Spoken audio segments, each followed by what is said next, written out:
Good morning everyone. So the student of class 11th, in the previous videos we have discussed work energy and power में से हमारा जो first part था work, वो हम discuss कर चुके हैं। आई थिंक ये चीज़ आपको नज़र आ रही होगी।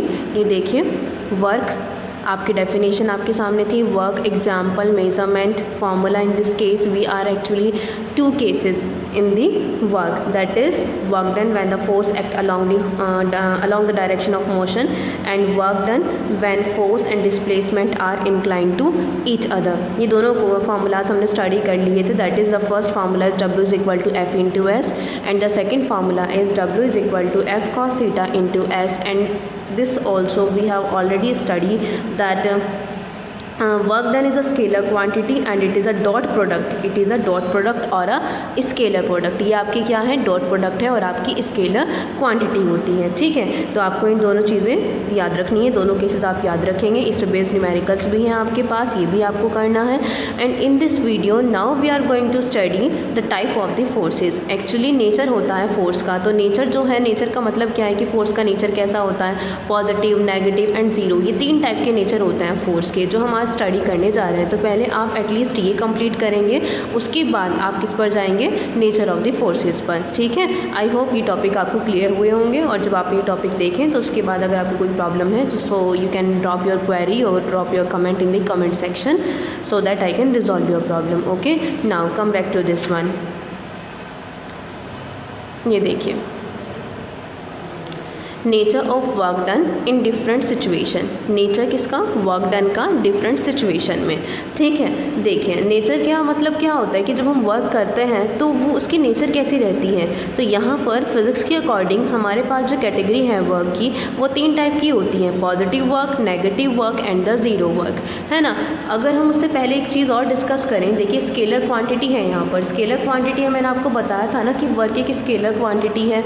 As I told you earlier in the previous video, as I told you earlier, scalar quantity है क्या, वर्क एक स्केलर क्वांटिटी है। और जब हम किसी स्केलर क्वांटिटी की बात करते हैं तो स्केलर क्वांटिटी आपकी ज़ीरो भी हो सकती है, आपकी नेगेटिव भी हो सकती है और आपका पॉजिटिव भी आ सकता है। जो स्केलर क्वांटिटी होती है वो नेगेटिव भी हो सकेगी और पॉजिटिव भी हो पाएगी और ज़ीरो भी हो पाएगी। इसीलिए हम नेचर जो है वर्क का वो थ्री केसेस में स्टडी करेंगे कि पॉजिटिव वर्क क्या है, नेगेटिव वर्क क्या है और ज़ीरो वर्क क्या है। आपका ज़ीरो वर्क कब होगा, तीन सिचुएशंस है हमारे पास। ठीक है, तो पॉजिटिव वर्क के लिए अगर हम देखें, as you can see the definition, if a force acting on a body has a component in the direction of the displacement, मतलब यहाँ पर ये चीज़ की जा सकती है। इस चीज़ को हम ऐसे भी डिस्कस कर सकते हैं। देखिए,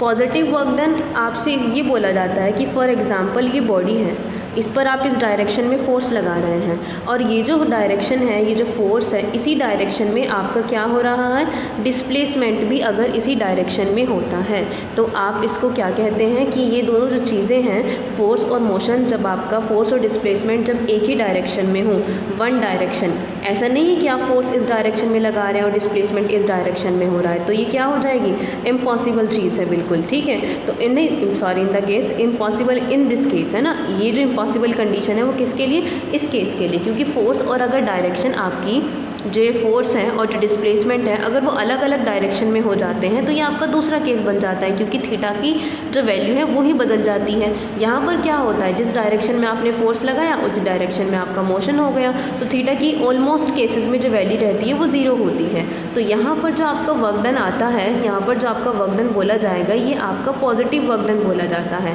पॉजिटिव किसी लिए, जिस डायरेक्शन में आप फोर्स लगा रहे हैं उसी डायरेक्शन में मोशन हो रहा है। अब इसकी कुछ डेली लाइफ एग्जाम्पल अगर मैं आपके साथ डिस्कस करूं, फॉर एग्जांपल ये देखिए, आपने कोई एक बॉडी है जिसे आप फ्रीली फॉलिंग कंडीशन में है, मतलब आप रूफ पर खड़े हैं, आप किसी हाइट पर हैं, आपने इस बॉल को नीचे की तरफ ड्रॉप किया है, तो आपने जो फोर्स लगाया वो डाउनवर्ड डायरेक्शन में ही तो लगाया, या फिर आपने जब इस बॉल को फेंका है तो वो डाउनवर्ड डायरेक्शन में ही फेंका है, तो मोशन किस वे में हो रहा है, मोशन भी डाउनवर्ड है। और जो ग्रेविटी आपकी वर्क करती है, ग्रेविटी भी किस डायरेक्शन में वर्क करती है, डाउनवर्ड में। तो यहाँ पर क्या देखने के लिए मिला, ग्रेविटी क्या है, ग्रेविटेशनल फोर्स ही तो है, फोर्स भी किस में हुआ, डाउनवर्ड डायरेक्शन में। और मोशन भी किस में हुआ, डाउनवर्ड डायरेक्शन में। ठीक है, जब दोनों ही चीज़ें डाउनवर्ड डायरेक्शन में हुई हैं तो आप ये बताइए थीटा की वैल्यू क्या होगी यहाँ पर 0, और कॉस 0 क्या होता है, कॉस 0 होता है 1। तो आप यहाँ पर लिख सकते हैं कि W इज इक्वल्स टू क्या हो जाएगा, F इंटू एस, और वैल्यू क्या आएगी, पॉजिटिव। इसीलिए इस केस में जो वर्क डन माना जाएगा वो क्या माना जाएगा कि आपने वर्क डन जो किया है वो पॉजिटिव वर्क डन है आपका। तो इस तरह से हमारे पास काफ़ी सारे केसेस हैं। तो ये रही आपकी डेफिनेशन। अब आप इस डेफिनेशन को आराम से लिख सकते हैं नोटबुक में, और फॉर्मूला आपका W is equal to F S cos theta positive. और इस केस को याद रखेंगे कि पॉजिटिव वर्क डन में हमेशा थीटा की वैल्यू क्या रहेगी, लेस देन 90। ठीक है, क्योंकि ये एक नेचुरल सी चीज़ है कि थीटा की वैल्यू अगर 90 से लेस देन है, आपको पता है कॉस 90 की वैल्यू 0 हो जाती है और कॉस 0 की वैल्यू 1 होती है। तो आप इस सिचुएशन को याद रखेंगे। When a horse pulls a cart, ये भी इसी का एग्जाम्पल है कि जब हॉर्स क्या करता है, कार्ट को पुल करता है। अगर हम इसको यहीं पर देखें, ये वो देखिए हॉर्स है और इसके पीछे क्या है, ये कार्ट है। तो जब हॉर्स आगे की तरफ जाएगा तो कार्ट भी तो आगे की तरफ ही आएगी। इसका मतलब फोर्स जो लग रहा है फॉरवर्ड डायरेक्शन में है, तो जो ऑब्जेक्ट में मोशन हो रहा है वो भी फॉरवर्ड डायरेक्शन में है। So these are the examples of positive work done. I hope ये चीज़ें क्लियर हुई होंगी आपको। ठीक है, तो एग्जाम्पल्स के थ्रू आप बहुत अच्छे से समझ पाते हैं। ठीक है, अब बात आती है नेगेटिव वर्क डन की। तो नेगेटिव वर्क डन सोचिए आप, नेगेटिव वर्क डन कब होगा, नेगेटिव वर्क डन होता है बिल्कुल इसके अपोजिट केस में। दैट मीन्स आपने फोर्स लगाई किस में, फॉरवर्ड डायरेक्शन में, और डिस्प्लेसमेंट कैसा हो जाए, डिस्प्लेसमेंट कहाँ हो, डिस्प्लेसमेंट हो बिल्कुल अपोजिट डायरेक्शन में। लेकिन अगर ये केस पॉसिबल नहीं है तो ये तो हो सकता है ना। फॉर एग्जांपल आप मुझे ये बताइए, जब आप किसी बुक को जो टेबल पे रखी हुई है फॉरवर्ड डायरेक्शन में बुक को लेके जाते हैं, तो टेबल का जो फ्रिक्शनल फोर्स लगता है वो तो पीछे की साइड ही लगता है, वो तो जस्ट अपोजिट लगता है। तो इस फोर्स में और इस मोशन की अगर मैं बात करूँ तो ये दोनों तो क्या हो गए, एक दूसरे के अपोजिट हो गए। किस केस की बात कर रहे हैं, ये फ्रिक्शनल फोर्स की बात कर रही हूँ मैं आपसे। जब आप किसी ऑब्जेक्ट पे फोर्स लगाते हैं तो फोर्स आपने लगाया, मोशन फॉरवर्ड डायरेक्शन में हुआ। लेकिन जब किसी टेबल पे कोई ऑब्जेक्ट रखा है तो इन दोनों सरफेस की कांटेक्ट में होने की वजह से फ्रिक्शनल फोर्स तो पीछे की तरफ लगेगा, अपोजिट डायरेक्शन में लगेगा। तो ये जो वर्क डन हुआ ये कैसा वर्क डन हो गया आपका, नेगेटिव वर्क डन हुआ कि नहीं हुआ इस केस में। इसके और भी 2-3 एग्जाम्पल हैं जो हम डिस्कस कर सकते हैं। इसका आप ये भी सोच सकते हो। चलो एक चीज़ और बताते हैं। टेबल पे एक बुक रखी हुई है, आप इस बुक को क्या करते हैं, लिफ्ट अप करते हैं। आप इस बुक को उठाना चाहते हैं, आपने इस बुक को लिफ्ट अप किया, मतलब उठाया, इसको जगह से उठा दिया, मतलब आपने इस बुक को कोई एक हाइट अटेन करवा दी। आपने इस बुक को टेबल से उठा करके हाथ में ले ली ये बुक, तो इसने हाइट अटेन कर ली है। तो जब इसने हाइट अटेन की है, अब ये बुक यहाँ पर रखी हुई थी तो उसका जो वेट है वो डाउनवर्ड डायरेक्शन में वर्क कर रहा था, और यहाँ पर क्या लग रहा था, ग्रेविटेशनल फोर्स। क्या लग रहा था, ग्रेविटेशनल फोर्स। तो जब आप बुक को ऊपर उठाएंगे तो ग्रेविटेशनल फोर्स और मोशन की बात देखिए आप। मोशन आपने कैसे कराया, अपवर्ड डायरेक्शन में, और फोर्स कैसे था, डाउनवर्ड डायरेक्शन में। तो ये एक दूसरे के अपोजिट हो गए या नहीं हो गए। तो ये जो केस है आपका, ये किसका है, नेगेटिव वर्क डन का है। नेगेटिव वर्क डन का ये केस रहेगा आपका, as you can see in the notes. When a body is lifted, the work done by the gravitational force. When a body is lifted, the work done by the gravitational force is negative. Work done by the gravitational force, तो gravitational force के according जो work done होगा वो क्या हुआ, negative. वो कैसे हुआ, आपने अभी समझाया मैंने, आपने ऑब्जेक्ट को ऊपर उठाया, फोर्स वर्क कर रहा था डाउनवर्ड डायरेक्शन में, तो ये दोनों एक दूसरे के अपोजिट हुए या नहीं हुए। तो जब ये दोनों एक दूसरे के अपोजिट हो गए तो इसके लिए नेचर क्या बन गई वर्क डन की, नेगेटिव सिचुएशन हो गई, नेगेटिव वर्क डन हो गई। ये आपका नेगेटिव वर्क डन कहा जाता है इस सिचुएशन में। अब इसके बाद जो थर्ड केस है, वो थर्ड केस क्या होता है, ज़ीरो वर्क डन का। ज़ीरो वर्क डन का केस रहेगा। ज़ीरो वर्क डन का कैसे होता है, देखिए सपोज़ करिए ये एक सर्कल है, तो इस सर्कल में आपने कॉमन से एग्जांपल डिस्कस किया होगा कभी। आप एक थ्रेड लेते हैं, थ्रेड में आपने स्टोन बांधा और आप उसको इस तरह से घुमाने लगते हैं। तो जब आप उस स्टोन को ऐसे घुमाएंगे तो ये देखिए ये आपका थ्रेड हो गया। तो इस सर्कल की क्या बन गई है, रेडियस। तो यहाँ पर जो फोर्स लग रहा है इस डायरेक्शन में सेंटर की तरफ होता है, सेंट्रीपिटल फोर्स आपको याद होगा। सडनली आपने थ्रेड को छोड़ दिया या फिर थ्रेड आपके हाथ से छूट गया, तो ये कैसे जाएगा, अगर ये यहाँ पर था तो इस सिचुएशन में जाएगा, आपका स्टोन इस सिचुएशन में यहाँ था तो ये ऐसे जाएगा, ये यहाँ पर था तो इस सिचुएशन में यहाँ पर जाएगा। कोई भी सिचुएशन देख लीजिए आप, वो रेडियस के कंपैरिजन में क्या बना रहा है, रेडियस के साथ 90 डिग्री का एंगल बना रहा है कि नहीं बना रहा है। तो ये आपका होता है ज़ीरो वर्क। क्यों, अगर आप इस एंगल cos 90 की वैल्यू आप देखेंगे तो cos 90 क्या होता है आपका, cos 90 की वैल्यू होती है 0, तो इसीलिए इस केस में जो वर्क डन बोला जाता है वो क्या बोला जाएगा, 0। इसके और भी बहुत सारे एग्जाम्पल हैं। अगर हम एक कुली की बात करें कि कुली घूम रहा है ना, कुली की अगर मैं बात करती हूँ, कुली कहाँ पर घूम रहा है, प्लेटफॉर्म पे अगर कोई कुली घूम रहा है तो ये मान लीजिए, यहाँ पे बता देते हैं, ये मानिए ये कुली है आपका, ठीक है। इस कुली ने अपने सर पर क्या रखा हुआ है, वेट रखा हुआ है। तो जब उसने अपने सर पे वेट रखा हुआ है तो जो फोर्स, अब उसने हाथों से ही तो पकड़ रखा होगा ही, तो जब उसने वेट ये लिया हुआ है अपने सर पे तो वो जो फोर्स लग रहा है वो अपवर्ड डायरेक्शन में लग रहा है, समझ में आ रही है बात। लेकिन कुली चल रहा है तो उसके साथ साथ ये जो लोड है जो उसके सिर पर है वो भी तो हॉरिजॉन्टल डायरेक्शन में चल रहा है, कुली आगे की तरफ चल रहा है, ये भी चलता जा रहा है। तो अगर हम बात करें, फोर्स लग रहा था ऊपर और इस लोड की वजह से, ये लोड मोशन में आ रहा है कुली की वजह से, कुली आगे की तरफ चल रहा है, इससे लोड भी आगे की तरफ चल रहा है, तो उन दोनों के बीच में कितना एंगल बन गया, 90 डिग्री।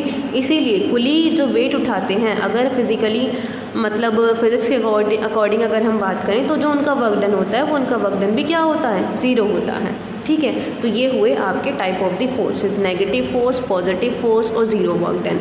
इसके ये जो एग्जांपल्स बताए गए हैं वो आपको according to the nature of work done बताए गए हैं। अब आप यहाँ पे देख लीजिए, देखिए, negative work done, if a force acting on the body has a component in the opposite direction of displacement then work done is negative. तब क्या होता है, वर्क डन नेगेटिव होता है। कब, जब फोर्स लग रहा है, कौन सा, force on the body has a component in the opposite direction, मतलब फोर्स का जो कंपोनेंट है वो बिल्कुल अपोजिट डायरेक्शन में हो बॉडी की डिस्प्लेसमेंट की। जैसे मैंने अभी आपको फ्रिक्शनल फोर्स की बात बताई थी, ये डिस्प्लेसमेंट हो रहा है, फ्रिक्शनल फोर्स पीछे की तरफ वर्क कर रहा है, तो ये क्या हो जाएगा आपका F cos थीटा, और इसकी वैल्यू क्या होती है, नेगेटिव। और इस केस में अगर आप देखेंगे तो थीटा की वैल्यू क्या दिखाई दे रही होगी आपको, 180। और अगर थीटा की वैल्यू 180 हो जाती है तो थीटा की वैल्यू क्या हो गई है, 90 डिग्री से ग्रेटर देन, 90 डिग्री से अबव ही वैल्यू आएगी थीटा के। इस केस में थीटा की जो वैल्यू है वो 90 डिग्री से अबव ही रहेगी, ठीक है। मैंने आपको एग्जांपल भी बताया था, when a body is lifted then the work done by the gravitational force is negative. ये वो वाला केस था जब आपसे बोला गया है कि आप किसी बॉडी को किसी हाइट को अटेन करें, वो बॉडी किसी हाइट पर उठाएँ आप उस ऑब्जेक्ट को। जब आप उसे हाइट पे उठाते हैं, किसी ऑब्जेक्ट को ऊपर की तरफ लेके जाते हैं, तो ग्रेविटेशनल फोर्स तो डाउनवर्ड डायरेक्शन में वर्क कर रहा है और आप उसे ऊपर उठा रहे हो, तो क्या हो गया, तो work done, gravitational force downward हो गया, मोशन ऊपर हो गया, तो वर्क डन आपका क्या हो गया, वर्क डन आपका हो गया negative, 0 work done, as I told you with the example of coolie. Coolie का एग्जाम्पल जैसे मैंने लिया था, work done by the force is 0 if the body gets displaced along a direction perpendicular to direction of applied force, ठीक है। When a coolie walks on the horizontal plane. ये इसकी कुछ एग्जाम्पल्स हुए। अब एग्जाम्पल्स किसके, nature of the work done के। ये टॉपिक ख़त्म होता है इसी के साथ। और आपको कुछ इंपॉर्टेंट चीज़ें और बता देती हूँ मैं, 1 मिनट रुकिए आप लोग। इसकी कुछ यूनिट्स वगैरह भी डिस्कस करेंगे। एक तो यूनिट की बात होती है और डायमेंशन भी आपको पता होनी चाहिए। तो डायमेंशन क्या होती है, वर्क डन की डायमेंशन होती है ml² t⁻⁻²। अब आप इसे कैसे कैलकुलेट कर सकते हैं, because you know that work done is equal to F into S. F की डायमेंशन पुट करिए और एस की डायमेंशन पुट करिए, जब आप उनकी मल्टीप्लाई कर देंगे then you will get the result of the dimension of work done.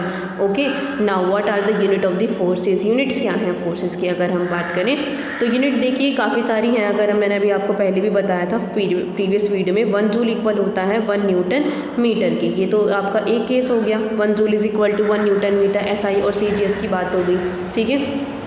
लेकिन इसमें एक और आता है जूल और अर्ग की। अगर मैं बात करूँ आपसे तो जूल और अर्ग में भी एक रिलेशन कभी कभी पूछ लेते हैं, जूल में और अर्ग में। अब ये रिलेशन आप कैसे निकालेंगे, तो एक तरीके से टॉपिक ही बन गया आपका।